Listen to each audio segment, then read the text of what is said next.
नमस्कार आदाब दोस्तों हमारे देश के अंदर नमाज और अजान को लेकर के लगातार विवाद जारी है। जहां एक तरफ कुछ संगठन और कुछ लोग हमारे देश के अंदर नमाज और अजान पर पाबंदी लगवाना चाहते हैं और नमाज पढ़ने को लेकर के विवाद पैदा करना चाहते हैं, वहीं इन लोगों के मुंह के ऊपर जोरदार तमाचा मारने वाली खबर गुरुग्राम से सामने आ रही है। आप सभी जानते होंगे गुरुग्राम के अंदर नमाज पार्कों के अंदर पढ़ने पर पाबंदी लगवाई गई और नमाज नहीं पढ़ने को लेकर के कुछ हिंदूवादी संगठनों ने लगातार विवाद पैदा किया। लेकिन इन सभी लोगों के मुंह पर तमाचा मारने वाली खबर सामने गुरुग्राम से आ रही है। यहां पर कुछ लोगों ने की है और इन्होंने अब मुस्लिमों को नमाज पढ़ने के लिए अपने घरों में और गुरुद्वारों के अंदर दावत देनी शुरू कर दी है। किस तरह से, पहले आप इस वीडियो को देखिए, उसके बाद आगे हम चर्चा करेंगे। पिछले कुछ हफ्तों से गुड़गांव में जुमे की नमाज जो जमात में यानी साथ में पढ़ी जाती है, खुले में होती है, उसको लेकर के विवाद चल रहा है।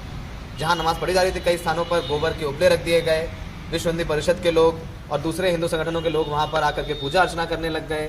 कई जगह आकर के धार्मिक नारे लगाए गए और मुसलमानों को नमाज नहीं पढ़ने दी गई, जबकि प्रशासन ने उसकी इजाज़त दी हुई थी। प्रशासन की इजाज़त के बाद वहाँ नमाज पढ़ी जा रही थी। प्रशासन फेल हो गया, चुपचाप शांति से पुलिस वाले खड़े देखते रहे और जो कुछ हिंदू संगठन माहौल ख़राब करते रहे। लेकिन जब ये सब कुछ देखा तो कुछ लोगों से रहा नहीं गया। ऐसे ही कुछ लोग गुड़गांव में आगे आए हैं और वो मुसलमान भाइयों को कह रहे हैं कि आप जुमे की नमाज आकर के हमारे यहाँ पढ़ें। कुछ हिंदुओं ने अपने घर खोल दिए हैं, तो शेरदिल सिद्धू जैसे लोग हैं जो मुसलमान भाइयों से कह रहे हैं कि आप गुरुद्वारे में आकर के नमाज पढ़िए, ये गुरुद्वारे खुले हुए हैं। हम बात करते हैं शेरदिल सिद्धू साहब से और हमारे साथ यहाँ के मुफ्ती साहब भी, उनसे भी बात करेंगे। सर, अपना पूरा परिचय बताइए। पहले वाहगुरू जी का खालसा, वाहगुरू जी की फतेह। मेरा नाम शेरदिल सिंह सिद्धू, प्रेसिडेंट ऑफ गुरुद्वारा गुरु सिंह सभा सब्जी मंडी।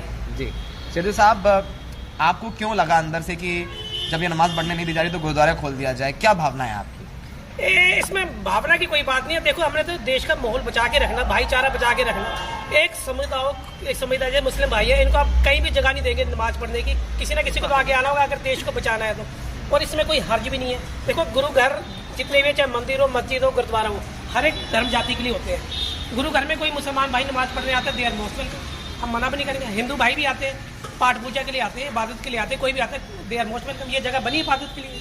तो बहुत लोगों का कहना है कि नहीं, जैसे कई जगह लोग कह देते हैं कि मंदिरों में मुसलमान गैर हिंदुओं का आना मना है, पानी पीने से भी मना कर देते। हमने आपने देखा गाजियाबाद में कई जगह ऐसा किया गया, कोई मुकदमे केस नहीं हुए और वो बोर्ड लगे हुए हैं बाकायदा। तो आपको वो सब दिक्कत नहीं है? देखो, हम तो अपनी पहली पातशाही तन श्री गुरु नानक देव जी के फरमान पे चलते हैं। उनका कहना है, अव्वल अल्लाह नूर पाया, कुदरत के सब बंदे, एक नूर से सब जग उपजे, कौन पले कौन बंदे। हमारे बाबा नानक जी की आप उनके देखेंगे, उनके साथ एक मुसलमान जी भी थे, मर्दाना जी के नाम पे, वो 45 साल उनके साथ रहे हैं। ठीक है ना। हमने तो अपने गुरुओं का फरमान पढ़ना। देखो, मुसलमान भाइयों, आप हो, मैं, हमारा खून का रंग तो लाल ही है ना, वो कैसे बदल सकते हैं? आज इनको इतने नफरत भरी निगाह से देख रहे कि ये नमाज भी नहीं पढ़ सकते। क्या इन लोगों ने कुर्बानियाँ नहीं दी हमारे देश के लिए? इनके बुजुर्गों ने अपने सिर कटवाए, सब कुछ करवाया, जान मार दी, सब कुछ कर दिया। उसके बाद भी ये गद्दार है जो नमाज नहीं पढ़ सकते। देखो, हमने तो अपना देश बचाना है। कब तक एक समुदाय को हम दबा के रखेंगे? इनका भी तो कोई ईमान है, इन्होंने नमाज पढ़ दी। जितने गुरुद्वारे आपके अंदर सब खोल देंगे कि नमाज पढ़नी है तो?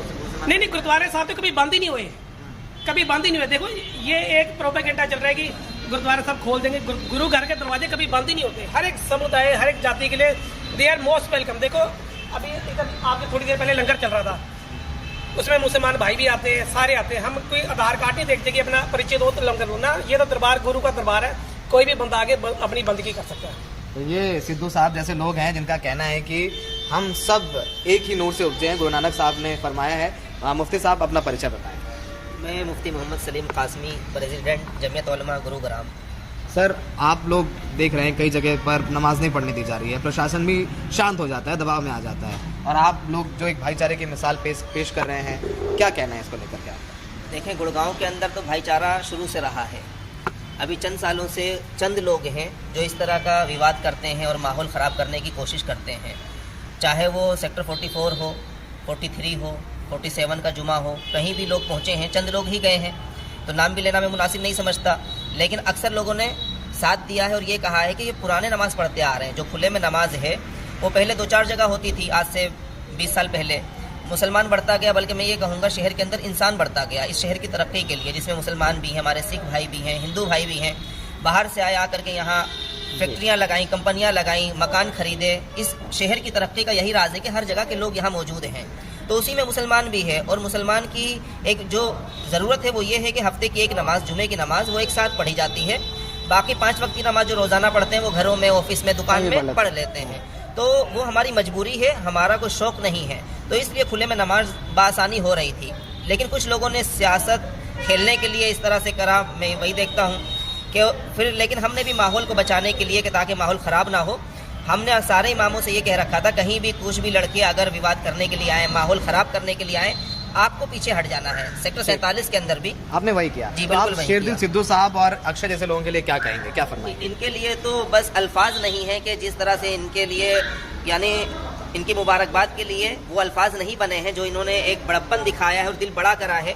मैं कहता हूं कि ऐसे ही होना चाहिए। सेक्टर 12 के अंदर जब अक्षय राव साहब से हमारी बात हुई और उन्होंने ये कहा कि आप हमारे घर में नमाज पढ़ो, क्या दिक्कत है, आपको चौक पे नमाज पढ़ने से मना कर रहे हैं? तो मैंने कहा नहीं, घर में दिक्कत होगी तो कहने लगे हॉस्पिटल में रहा है, उसके छत पे पढ़ लो।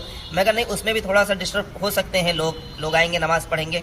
उन्होंने पर्सनली अपनी एक दुकान की चाबी दे दी और कहा कि ये आपके नमाज के लिए है, इसके बराबर में सर्विस स्टेशन है, उसमें भी आप नमाज पढ़ सकते हैं, वो भी मेरा है। तो ये एक बड़प्पन है। अब जैसा कि हमारे ये सिद्धू साहब ने एक इतना यानी बड़ा जुमला जो इस्तेमाल करा है कि गुरुद्वारे का जो द्वार है वो सबके लिए खुला हुआ है और कोई भी आकर के, अगर तुम्हें इबादत करने में दिक्कत है तो आके इबादत कर सकते हैं। ऐसा ही होना चाहिए। जब इंसान का अखलाक और उसकी सोच ऐसी होगी तो कोई मसला नहीं होगा। क्या भावनाएं हैं? अब तो आप गुरुद्वारे में भी आके मुस्लिम भाई नमाज पढ़ेंगे, शायद ये ज़रूरी भी है। ये संदेश जाएगा प्रशासन को भी, खट्टर सरकार को भी, गुड़गांव की पुलिस को भी कि आप जो कर नहीं पाए वो सिद्धू साहब जैसे लोग, अक्षय जैसे लोग कर रहे हैं। और भाईचारा, जब प्रशासन फेल हो जाता है तो भाईचारा लोग आपस में मिलकर बना लेते हैं। मैं सबसे पहले बात तो सिद्धू साहब का और अक्षय जी का तहे दिल से शुक्रिया अदा करूँगा कि इन्होंने जो है मतलब जो है ऐसे टाइम पे आके जो है हमें जो है इजाज़त दी कि भाई आप नमाज़ पढ़ें यहाँ पे आके गुरुद्वारे में, और अक्षय जी का भी। और ठीक, खैर, तो अब आप देखेंगे कि शुक्रवार इस गुरुद्वारे में जहाँ पर तो जैसा कि आप लोगों ने इस वीडियो को देखा, ये वीडियो गुरुग्राम का है दोस्तों, जहां पर नमाज पढ़ने को लेकर के लगातार विवाद जारी था। कुछ हिंदूवादी संगठन लगातार नमाज पर पाबंदी लगवाना चाहते थे, लेकिन पार्कों में पाबंदी तो प्रशासन दबाव में आकर के लगा चुका है। अब गुरुग्राम के लोगों ने ही और सिख भाइयों ने गुरुद्वारे में मुसलमानों को दावत दी है कि आप आकर के नमाज पढ़िए और यहां पर आपको कोई रोकथाम नहीं है। कुछ हिंदू भाई भी हैं जो अपने घरों में, अपने ऑफिस में, अपने दफ्तरों में मुसलमान भाइयों को नमाज पढ़ने की दावत दे रहे हैं। तो ये हमारे देश की एकता, भाईचारा, गंगा जमुनी तहजीब है। लेकिन इसको खराब करने के लिए, इसको खत्म करने के लिए कुछ हमारे देश में ऐसे कोरोना वायरस से भी ज्यादा खतरनाक वायरस पैदा हो रहे हैं जो देश का माहौल खराब करने की कोशिश कर रहे हैं। कौन से वो लोग हैं वो आप बेहतर तरीके से जानते होंगे। आपकी अपनी इस पर क्या राय नीचे कमेंट बॉक्स में जरूर बताइए। वीडियो को लाइक, शेयर, चैनल को सब्सक्राइब जरूर करें।